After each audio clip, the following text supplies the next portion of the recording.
In this movie, let's talk about plugins. They're another extension of Joomla. They're pretty heavy-duty extensions because they give you lots of control. An example of a plugin is the Tiny MCE editor that your authors and editors and publishers can use. Let's go to our front end. I'm logged in as a publisher. If I click this edit article link, this brings me up that little Tiny MCE editor. I can add information, change things. There's that metadata and keyword information, but that is a plugin. It plugs into the page. Let's go back to our back end, and if we go into the extensions area, there's the plugin manager. Now you'll notice we can filter these items. We can do it there, or we can select by type and by state whether enabled or disabled. You can see up here we can only enable, disable, or edit. We can't click new because what you have to do is actually install these plugins. We'll install a lot of extensions that include plugins in a later movie. Right here is the plugin name. You can see right here there's several different authentication methods that can be plugged in. Right now we have the Joomla authentication method enabled. Again, ordering is here. Remember to save that if you change the order. The access level, the type. Now there's many possible types of plugins. This is the authentication. You can see there's content, there's editors, there's search, there's all kinds. There's system user. You'll see that in our file placement, all of these items are placed in subfolders. Let me open up my FTP. I'm in my Joomla folder on my website, and you can see right here, right there's our modules folder. We've been looking at modules, and right there's our plugins folder. You can see how those are organized. We looked at authentication. We said there's Joomla authentication. And when you look at that, see how there's a PHP file and an XML file for both of those.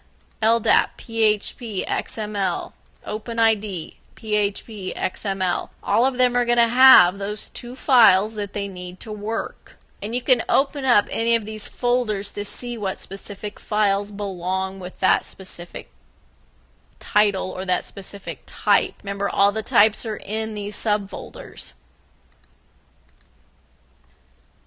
Now the file is going to give us the exact name of that file that we're looking at, and it's going to have a file name with a .php, and it's going to have a .xml file. And finally, of course, you have your ID number that Joomla automatically applies as a unique identification number. Let's open up Joomla authentication so you can just take a quick look at that.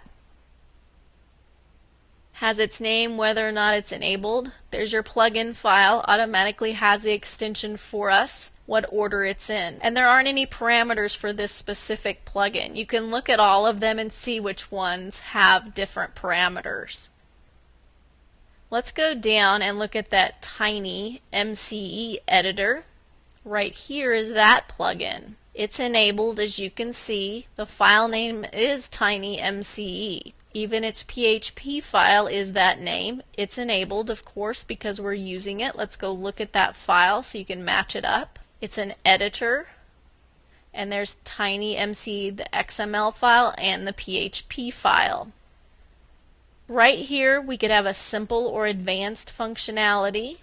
We have lots of different options that you can read through. Do you want to provide them a save warning? That's probably not a bad idea to go ahead and turn that one on. People seem to forget sometimes. Relative URLs means it's going to go with the path and not necessarily the absolute. Absolute means you're going to start from that HTTP, www, etc.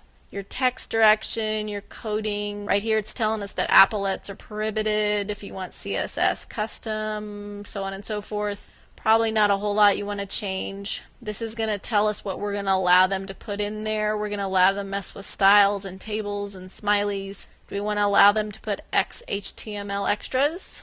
Probably not. And so on and so forth. The width and the height of it, you might need to change the width or the height of it depending upon how it fits in your template. In ours, you can see it kind of flops over and pushes that stuff way out to the side, so I might want to reduce the width.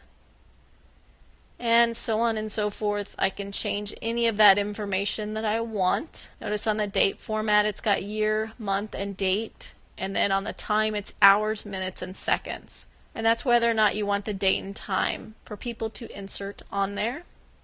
I'm going to go ahead and save that, leave it as it is. So take a minute, go look at the plugin manager. Then in a later movie we're going to actually go install our own plugins.